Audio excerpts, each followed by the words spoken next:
Olha só, esse aqui, ó. A gente viu o Carrascal, que é uma das revelações aí da Libertadores, o jovem colombiano de 22 anos, perdeu a cabeça com o Gabriel Menino, que é um jogador ainda mais jovem do que ele, deu aquele chute ali inexplicável, um vermelho bem aplicado, e ali o castigo, né, além do cartão vermelho, na cobrança da falta sai o gol, e a partir dali o Palmeiras deitou, dominou o jogo, poderia ter saído com uma vitória ainda mais elástica do estádio do Independiente, onde foi o jogo ontem, uma atuação brutal, perfeita do Palmeiras, fez 3-0, poderia ter feito mais. Bom, antes de continuar, só queria registrar que nós não temos acesso a todas as imagens do jogo, né? Porque o Grupo Globo não tem mais direitos de transmissão sobre a Libertadores desse ano, então trabalhamos com o que recebemos da Conmebol. Infelizmente não tem, por exemplo, a matada do Gabriel Menino, que é o que provoca esse descontrole. Sim. Maurício Noriega, quem era o argentino, quem era o brasileiro ontem em campo? Porque a gente vive falando na Libertadores da catimba dos argentinos e dos uruguaios, e como a gente até meio que admira isso, né? Como eles sabem administrar emocionalmente um jogo de Libertadores.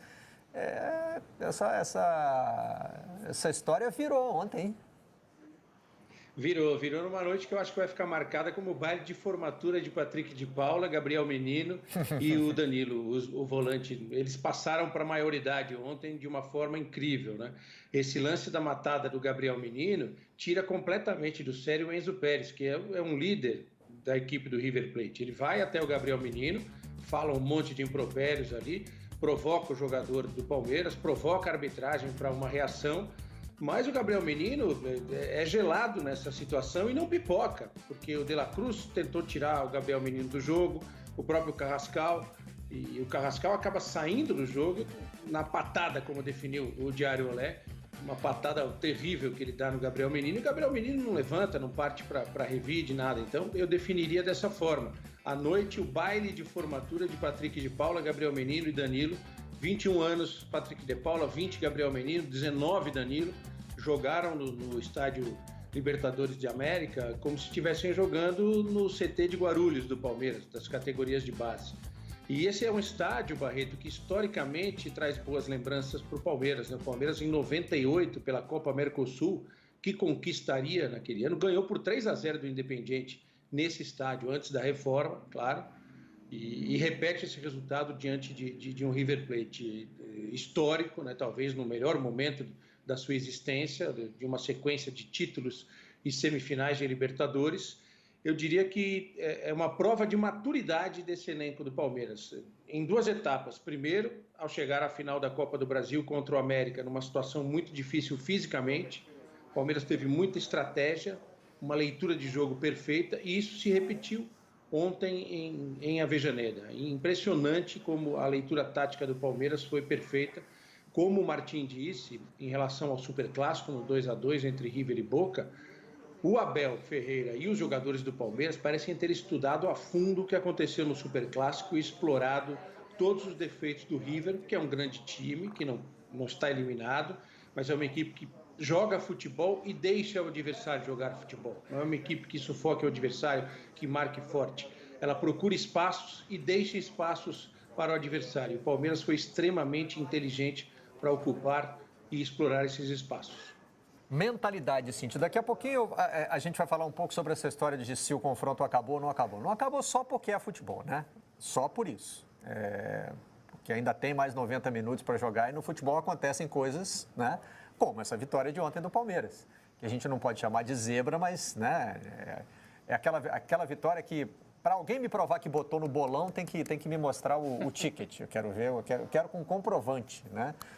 Quem é que arrisca? Quanto vai ser Palmeiras e River na Argentina? Então, se apostar numa vitória do Palmeiras, beleza, mas 3-0 tem que ser ousado para ganhar sozinho, né, Cíntia?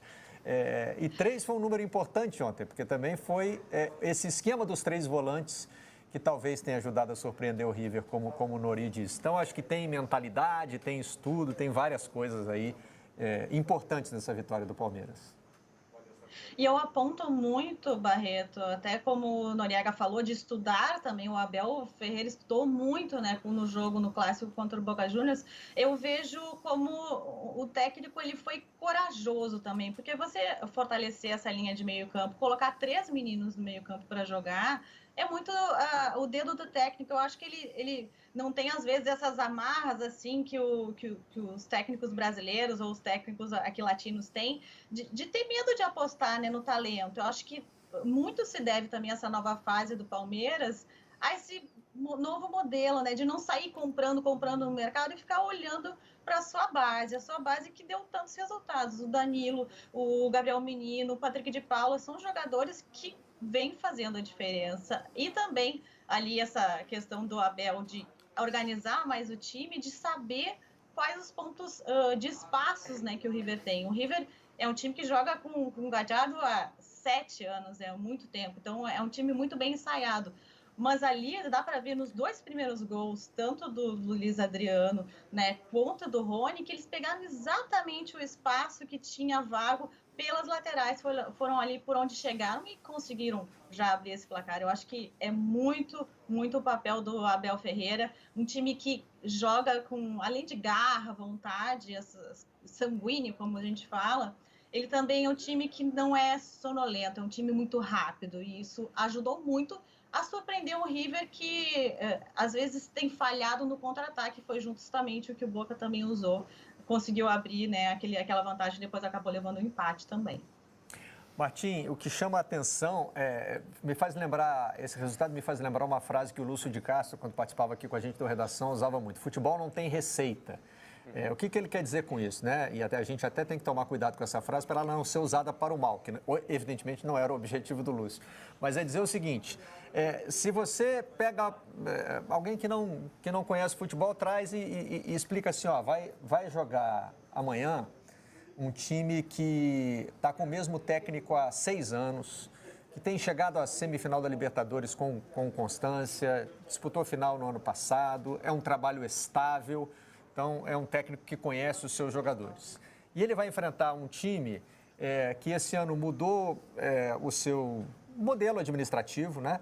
Passou a incorporar jogadores da base, se desfez de alguns jogadores mais caros, que era, né, o método dos últimos anos. Trouxe um treinador de outro país, que não conhecia o futebol brasileiro, no meio da temporada e dessa temporada, né? A temporada da pandemia, né? O cara vai apostar o dinheiro dele em qual? E esse técnico que chegou de outro continente, chegou há 2 meses, já fez 18 jogos e teve que lidar com um surto de Covid, e ele próprio teve Covid também, ficou afastado do tempo. Mas aí, quando eu digo que a gente tem que tomar cuidado para não usar essa frase para o mal, né, de que o futebol não tem receita, é o seguinte: o modelo apresentado ao Abel exigiu dele uma eficiência impressionante, né? Acho que isso fala muito mais a favor do Abel, do que ele foi capaz de fazer nessa chegada ao Palmeiras, do que você tentar comparar um método com o outro, né? Não, claro, e assim, ontem antes do jogo eu vi a escalação do Palmeiras com os 3 jovens no meio de campo e pensei, que coragem do Abel, né? E que é uma declaração de intenções, assim, é um negócio quase poético, né? Você colocar 3 garotos que não estavam nascidos no ano que o Palmeiras ganhou o título da Libertadores, em 99. Nenhum deles era nascido. Que quando o River foi campeão em 2018 contra o Boca em Madrid, não tinham estreado pelo profissional. E quase todos esses jogadores do River são campeões da Libertadores, né? Só que no fundo é o contrário, assim, não tem nada de poético, né? Ou de quixotesco nisso, de vamos tentar enfrentar os poderosos da América com os garotos. Não, é uma escolha 100% pragmática, né? De olhar o elenco, ver quem são os jogadores mais adequados para enfrentar esse tipo de jogo, quem está mais preparado, quem está mais pronto, quais são as melhores opções, e colocar esses garotos, apesar do risco que isso naturalmente representa, né? Das críticas que ele receberia caso o resultado não fosse esse e tal. Então tem esse mérito também de romper com velhos clichês, né? De pensar, não, esse tipo de jogo é jogo cascudo, é jogo pesado, tem que colocar os experientes. Não, ele colocou os melhores. E os garotos provaram que ele estava certo. Pois é, e o Palmeiras passa o River, né, naquela disputa entre os dois, que é também pela artilharia da Libertadores. 32-31. Agora está 32-31. E eles estão em busca também, Cíntia, de uma marca histórica. Olha aí, ó. Esses são os maiores ataques da história da Libertadores. Para chegar nos 44 gols do Racing de 67, aí a tarefa está mais inglória, não está não? Falta... Tá bem Fé em Falta glória. pouco jogo, né, Cíntia? Tem